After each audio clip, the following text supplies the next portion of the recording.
Hello and welcome to today's Delta Credit Tip. So a while back you filed bankruptcy, but you kept the car, you kept the house, you've been making payments on them for like a year now, and they refuse to report your payments on your credit report to help you build the score. Why is this happening? Stay tuned, we'll tell you why on today's Delta Credit Tip.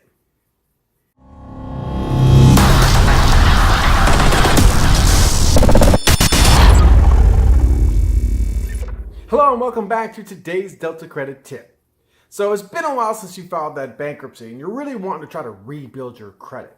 And the first place you obviously want to look are those items that you actually kept during your bankruptcy, like your car or your home. But for some reason, these creditors are not putting your payment history on the credit report anymore, and they absolutely refuse. So why is this happening? Okay, so we're going to go and talk about all this today, and hopefully it'll be a great help to you for those that are going through this process. If you're having the same problem, this video is helpful, please give us a thumbs up. Not to mention, hit the subscribe button below. Don't forget to hit the bell so that every Thursday when we come out with new information, you're informed right out of the gate. Now, if you stay tuned to the end of the video, we actually have a hint that will help you in reestablishing credit with accounts that you've kept or plan to keep in your bankruptcy process. So stay tuned for that at the end. So to answer this question, the reason why we're really addressing this issue is because I got a text from a lender of ours who's kind of having an issue with one of their creditors. And the text reads as so. Mike, I hope this email finds you doing well. I have a estrangement for you, and I'm not sure if you have the answer on this one. Okay. I have a friend of mine, and they are looking to purchase a home in within the next 6 months or so. They filed Chapter 7, which will be discharged 4 years in October, and they put their home in the bankruptcy back then. They never vacated the home, and they have continued to make payments since that time, but it was never reaffirmed through the courts. They get monthly statements for their mortgages. They pay a monthly mortgage. However, on all of the consumer credit reports, the mortgage shows closed. I haven't run credit, blah, blah, blah, blah. Have you seen this before? Not sure how this will report on the credit report, so I was curious what your thoughts on this might be. So to answer this kind of question, if you happen to have a credit or an account that's on your credit report that you decided not to include in the bankruptcy, let's kind of go back and explain why they can't report on it and how you can in the future have it reported. So, or for people who are going to file, how they can also actually have it reported. So let's go back to the whole process of when you open this account with the creditor and how it relates to your bankruptcy. So the first thing you did is you went out there and you bought something. You bought a home, you bought a house, something that's tangible. And that thing that you bought, that house or that car, that is also the collateral. And the creditor that issued the note for that collateral, at that point in time, they also secured a lien against that collateral. Okay, so they own that lien against the collateral. They don't own the collateral itself. You know, a lot of people, when they get a mortgage, say, oh, I don't own a home. My bank and I own the home. No, that's not exactly true. They own the lien against the property that can allow them to take it for non-payment, but it doesn't give them the rights that you have in owning it and enjoying it, right?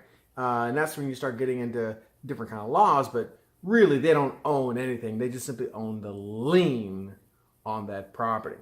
So you buy the product, they secure the lien, and then you file specifically a Chapter 7. So now that you have filed that Chapter 7, one of the first things that happens is that the creditors all get what they call an automatic stay. Now with the automatic stay, that means they can no longer solicit you for the money, nor can they report the payments until they've gone through this process of the bankruptcy. okay, to show whether the account will be discharged, not discharged, or whatever the case may be.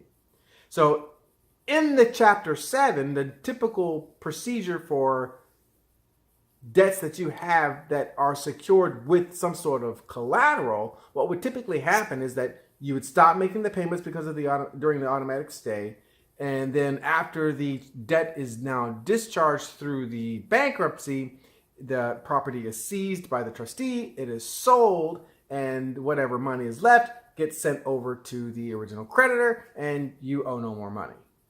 Okay, that is route one to the debts that you hold.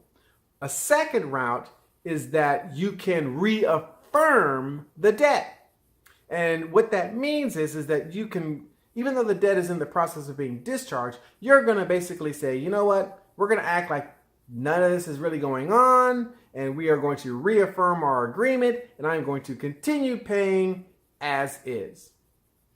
Now, as such, you can retain that property. Maybe it's a house that you want to continue to live in, or a car that you've got a lot of equity in, or you don't want to be down a car because it just makes it difficult for the family to survive. There's a lot of reasons why you might want to keep an asset that you even have a debt on, even though you're paying, or even though you're filing for bankruptcy. So the issue now becomes,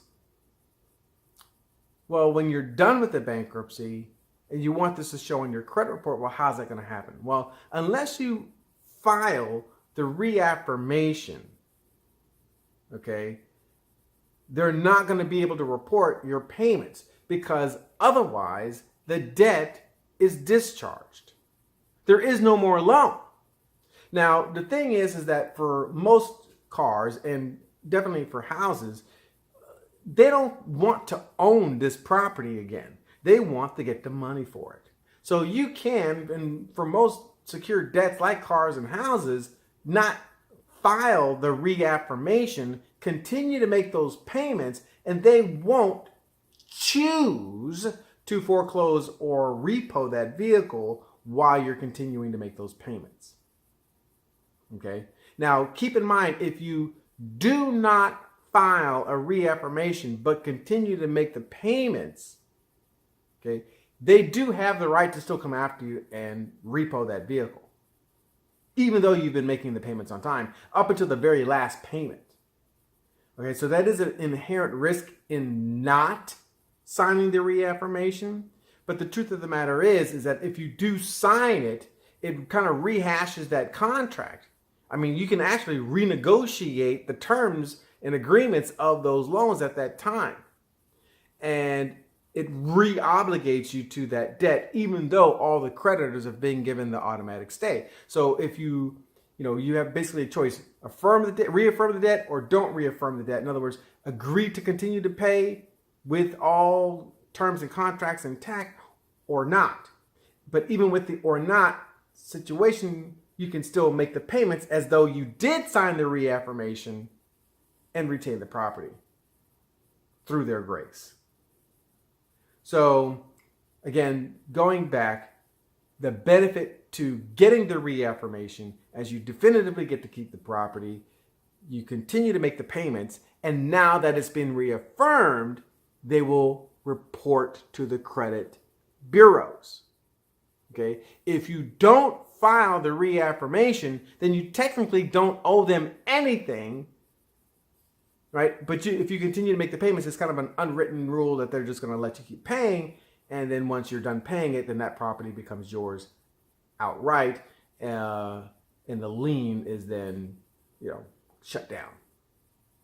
Okay? So that's why if you have a debt that's on your credit report that you haven't reaffirmed, they can't make report of payment nor lack thereof, because there is no more contract, because everything was discharged with the bankruptcy. But they will continue to allow you to make those payments and keep the property even without the affirmation moving forward, but they won't report. So again, none of this is really legal advice, right? If you're in the middle of a bankruptcy, you should trust your attorney, listen to what your attorney has to say, but this is just how it affects your credit. Okay. Now, a hint: If you've got property that you want to keep as you're going into the bankruptcy process, the first thing most attorneys will tell you is that stop paying all your debts. Okay? But if you want to keep one of those properties, like the car or the house, you've got to continue to make payments, because to get that reaffirmation, typically, or to continue to make those payments as though the property is still yours, you're going to need to be current to make that happen. Not to mention, you don't want a bunch of late pays on your credit report before the automatic stay. You want to wait until the automatic stay comes into play, because it helps protect the credit. Attorneys really don't care about your credit. They care about your debt load and what that does to your purse. So they're not doing anything outside of what they should or should not be doing, right? It's just not their concern. As a credit repair specialist, as Delta, we care about that portion of it as well, and we want to kind of conserve that score as much as we possibly can going into it. Now, if you'd like to know more about what bankruptcy really does to your credit and your lendability and your score and all that, stay tuned. Our next video next week is going to go into what does a bankruptcy really do to your credit and how do you overcome it. So stay tuned for that. And in the meantime, again, give us a thumbs up, subscribe below, hit the bell, share the information for those that you know may be going through this process, and help them and yourself make a choice to make a change. Delta.